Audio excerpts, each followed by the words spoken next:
May kwento sa Pinas, sinawit kong taas noo tungkol sa kawawang bata na istorya totoo. Baguhin sana ang sistema para di na ganito. Planuhin natin ang pamilya at pilitin na buo. Maging parehas ang gobyerno at mabuti ang gawin. Walang magagawa ang pagsalat sa pandong ng birhen. Bigyan sana ng pag-aaral na libre ang mga bata para di lumalaki na ignorante at kawawa. Dito sa Sangandaan sa napakagulong daan, nakatira at lumaki ang batang hirap ang pasal. Binasagana mga tao na si Totong pasawa. Yun ay dahil basta gulero't magnanakaw ang kamay. Ayaw sa kanyang palapitin mga batang kasabayan. Lagi ring iniiwasan na parang sakit sa bayan. Pag naglalakad si Toto ang noo nakataas. Walang pake sa mga tao, lalong lalo sa batas. Mga gusto niya nakasama mga taong haragan. Yung mga siga na batugan, mga salot sa daan. Humihititan ng damo, turo ng sigang maitin. Kapag sabog na kahit na ano ay kanyang gagawin. Nakasaksak na siya ng tao, muntik nang makapataya. Magnakaw ng jealousy at manghablot dun siya sanay. Ito ang mundo ng 15 anyos na walang urbanidad. Ang bukas niya bahala na kahit saan pa mapadpad. Ito ay kwento sa Pinas, sinawit kong taas noo tungkol sa kawawang bata na istoryang totoo. Baguhin sana ang sistema para di na ganito. Planuhin natin ang pamilya at pilitin na buo. Maging parehas ang gobyerno at mabuti ang gawin. Walang magagawa ang pagsalat sa pandong ng birhen. Bigyan sana ng pag-aaral na libre ang mga bata para di lumalaki na ignorante at kawawa. Ang buhay ng magulang niya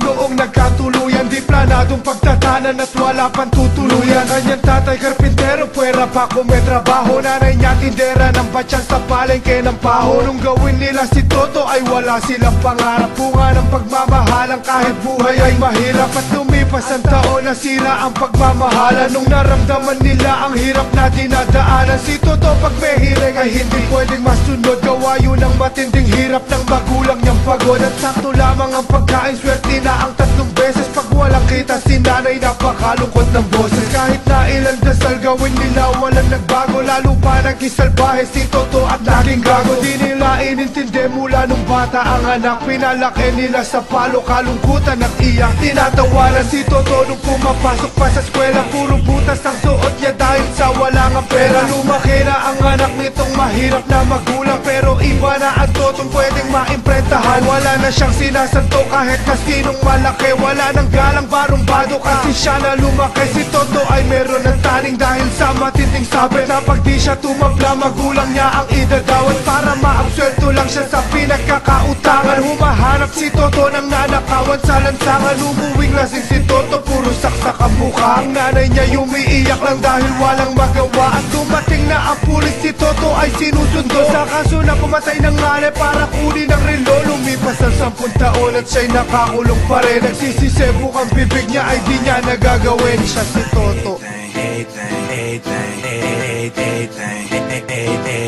Baby, you my everything, everything. You all I ever wanted, baby, you my everything.